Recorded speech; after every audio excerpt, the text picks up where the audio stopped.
So thank you very much. Good afternoon, everybody. I hope you are still living at that time. You have to be still living till the dinner. So I will make a presentation, a simple one. There is no model. They are just observation of the present situation. What are we speaking about? CO2. So CO2 has to be seen globally. It has no meaning to measure, to take a difficult decision on a certain part of the world if on other part there is no constraint. So what's the situation? Worldwide emissions CO2 are still increasing, mainly due to Asia. Asia is developing, that's fine, but it modifies the equilibrium. USA and Europe consumption per capita is decreasing. This is a good news. We shall come back a little after. Africa has a significant emission growth potential. There is 1 billion people to come in the next 50 years. And renewables, they are here, but still for a small quantity. So what happens today? Today, 2002, is not very far off today. We see that India and China just appear in the last 40 years. And US is stable. Europe, OECD Europe is decreasing, but the rest of non-OECD is increasing. Globally, the emissions are increasing. What kind of things? Coal, first, is still increasing. Oil, we see the crisis. Oil is increasing. Gas is increasing. And cement is, well, stabilized since the COVID. For how long, I don't know. We heard that there are some billion people to put in flats, and probably cement will continue to grow if we keep the same technology. Asia is really the driving seat for climate change. Why? Because of China. We see the decrease in Europe clearly because the production has shifted from Europe to China. This is fine. China is developing. Europe is just sleeping, I would say. How long it will last, I don't know.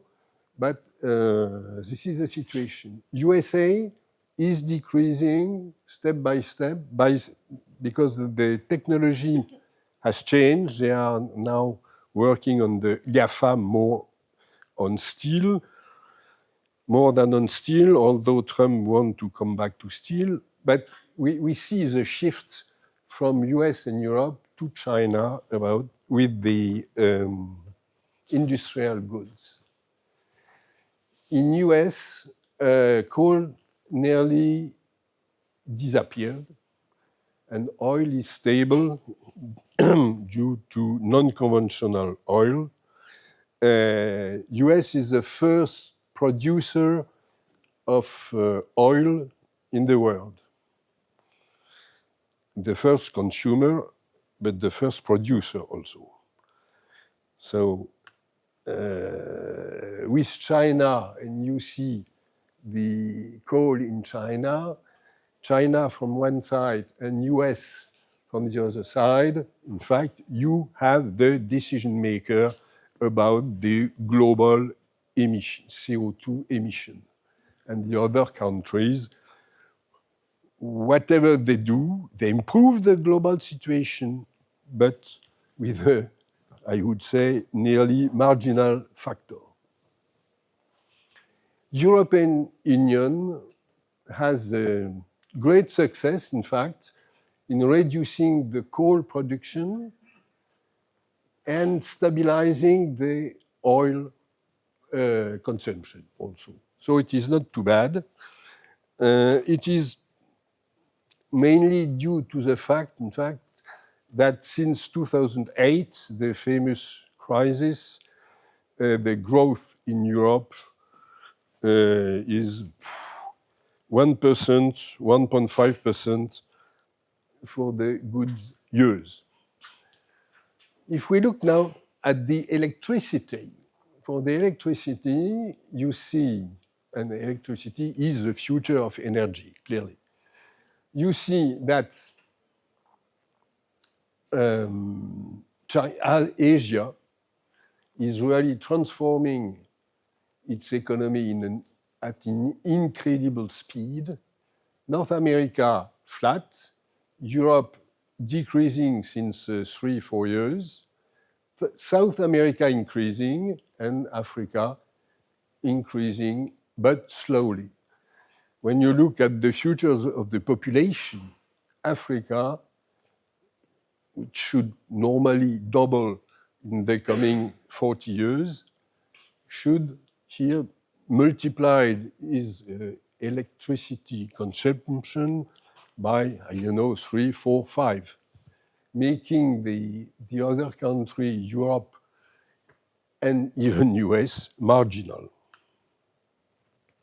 So, where are we trying to go? These are the official numbers for the remaining carbon budget.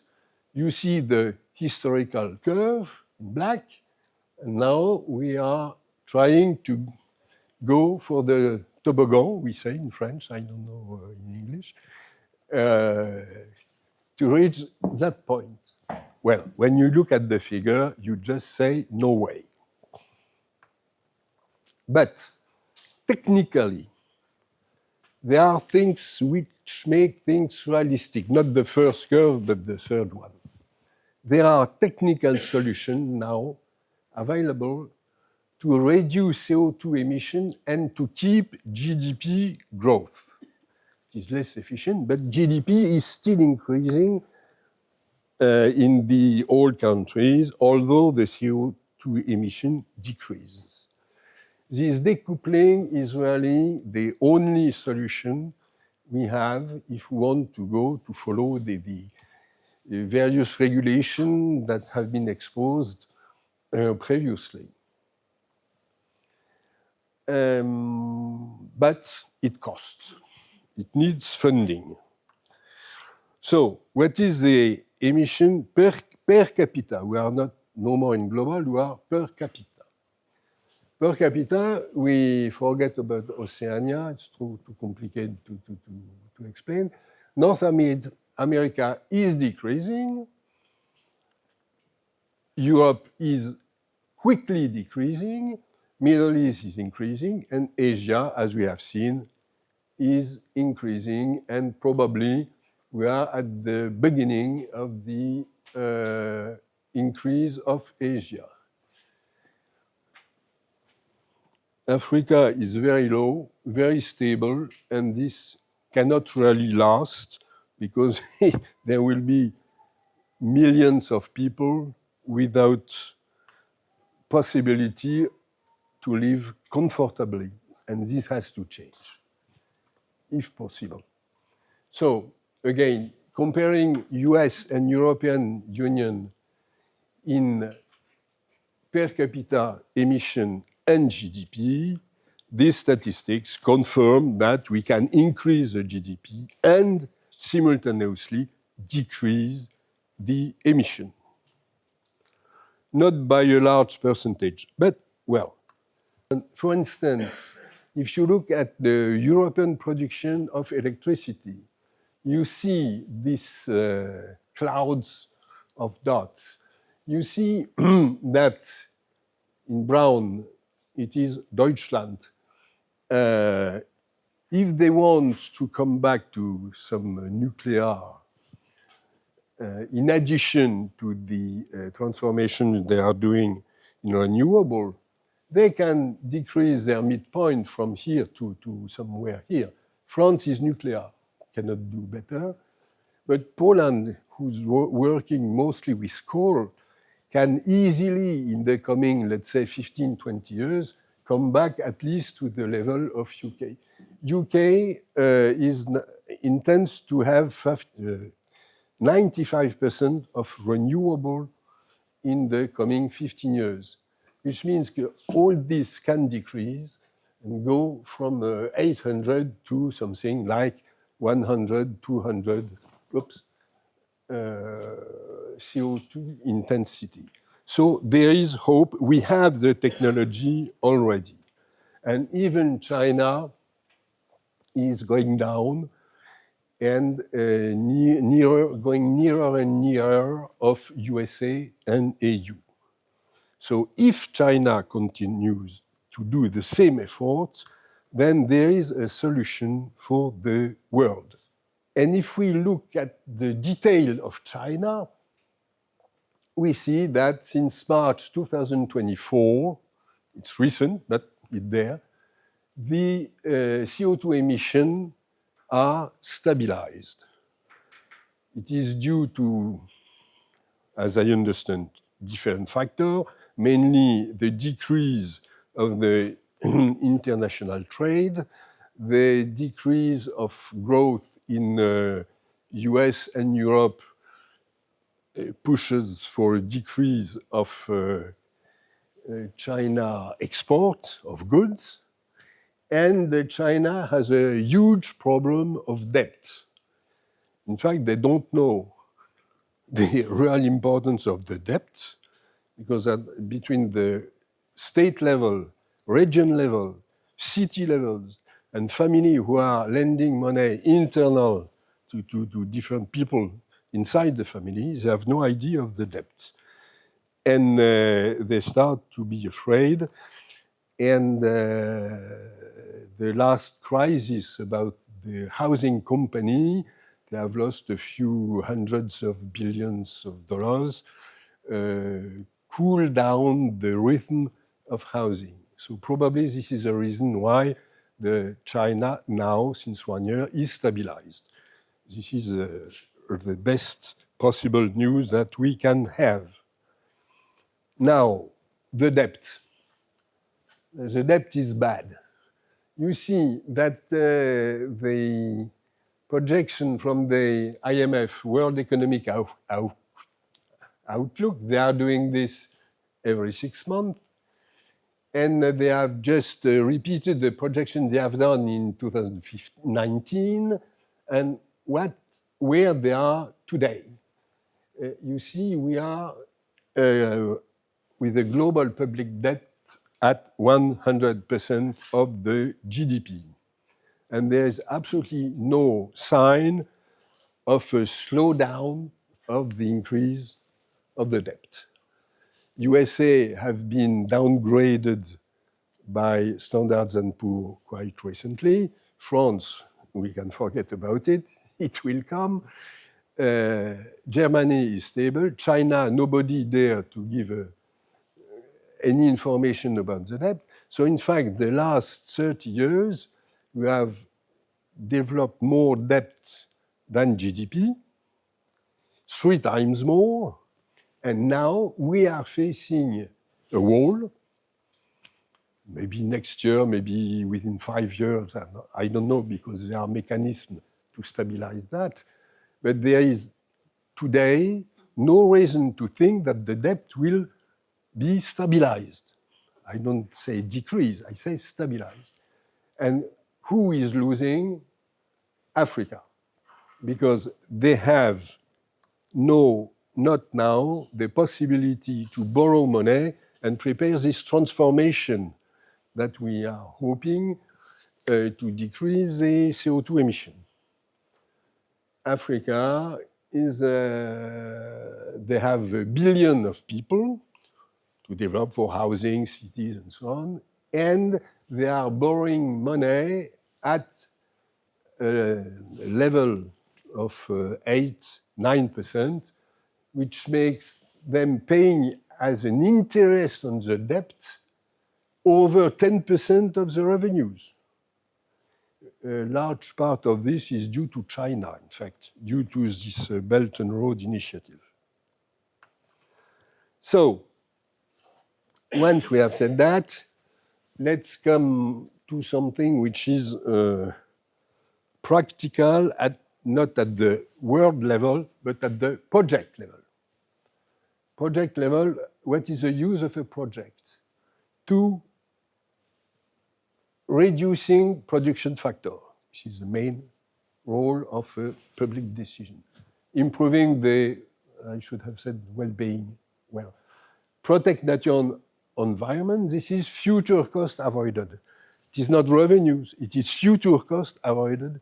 It is an insurance. So, now, a question, but I will pass quickly here. Is a green project an investment or an expenditure? If we consider green investment as an insurance, it is an expenditure. If we consider that in the future, a certain expenditure at a certain date will reduce future expenses, it may be considered as an investment. But, well, this is semantic. The problem is, as said Carney's the tragedy of the horizon. Households are making the reasoning 5 to 10 years, firms 5 to 15 years, firms 5 to 10 years, banking, insurance, they have a view which is sometimes a little longer, not always, but government, they are just looking at the next election, except Russia, China, or this other type of governance. So, in fact, when you look at this simple scheme, you have on the first level, on the top, what doesn't change, law of physics, natural ecosystem, and artificial if the humankind is doing something. Then you have a layer of the people who are active, firms, household, insurance. Then you have the layer of decision makers, then the layer of the execution, and finally the works, the investment, who have this feedback to the natural ecosystem. And all these red arrows are taxes, taxes, taxes paid by the final users. So, for the green investment, what is needed is funding. It is not financing. Financing is something temporary. You borrow money, that's all. Funding is more serious. You reimburse the money you have borrowed. So the really problem is to find funding. The analysis should consider the actual budgetary cost of a public project. When you say a project costs 100, it is usually what is announced by the minister in charge, saying, I give 100 to develop such projects. In fact, this 100 is given to companies, but the companies pay taxes. And if in a specific case like France, you make the calculation of what happens really in detail to this 100, you will see that 50 are coming back to the Minister of Finance. So the real effort is not 100, it is 50, which means that all the calculation about the abatement costs have to be adjusted by the effect of taxes. And this is very positive because it reduced the way we can explain to the decision maker that the cost of the what is the cost of the project. So I've developed a kind, with the University of Nice, I've developed a kind of software just to measure that. And just to show you in a specific case, which is a motorway, it has nothing to do with a green investment. It has to do with a methodology to measure the investment. you can see that if you measure the costs only as we do usually, what is budgeted is in gray, what is the real cost for the budget is in orange, and if you take into account the results of the motorway which will be built, you will have a positive result, which means that an investment, when it reduces the production cost, creates wealth, even for the government, which is paying for.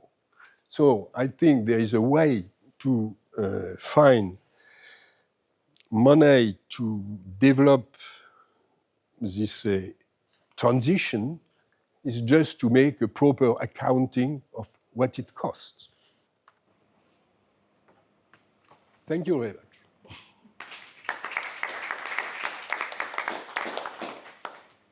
And this is the job of the economist.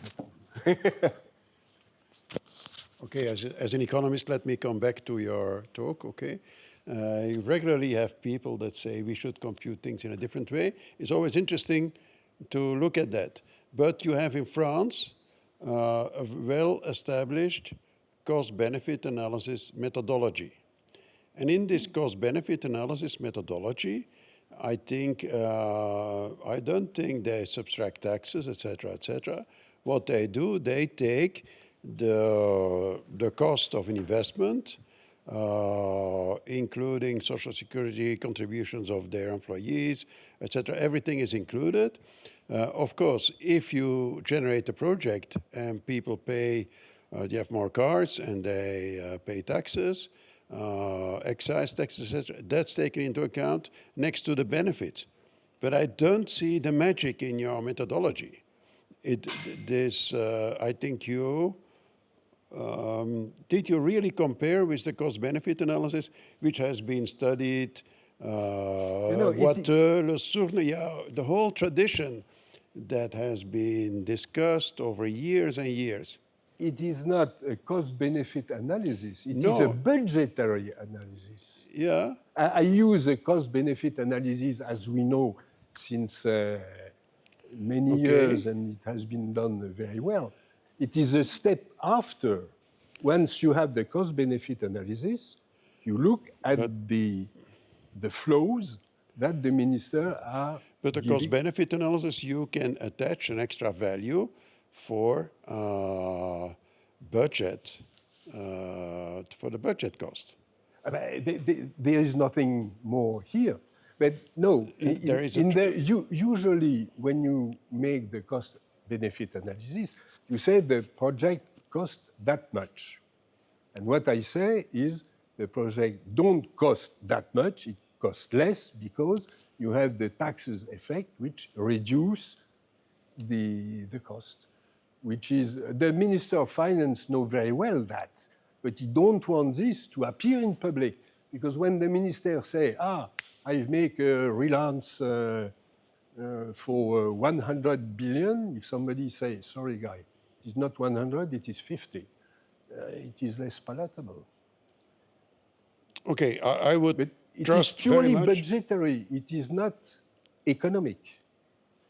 Okay, economics is also about budget. So I would really like to compare it with the official guidelines. And in the official guidelines, cost-benefit guidelines in France, and France was one of the first to do that, there may be cost of public funds associated to all changes in the budget that are associated to that. So, but I cannot immediately see, cannot immediately compare, but I would, I think, a suggestion for you. Sorry. No problem. Thank you. I am happy to discuss that. Okay. But the budgetary analysis is not part of the socio-economic benefits analysis. And this is the problem. No. First of all, you should be sure that your project makes sense. That's number one. And this is socio-economic analysis. And then secondly, you can give an extra value to the budget you need a government budget to make a project. And at that time, you also have to consider maybe, instead of taking the project like it is, also considering extra taxes on those that will benefit from the project, etc., etc. There's a whole series of things you need to do once you have budget constraints. And there are many more options to be considered than just having the public or the green investment. This is why here I've looked at different type of contracts, and the impact of the public budget is not the same. If it is a long-term contract with private financing or with tolls or not. And what I say is that as far as I know, in France, people are not doing this exercise. They stop at the end of the socio-economic benefit analysis and don't go for that. Even the Trésor, the French Treasury, is not doing that.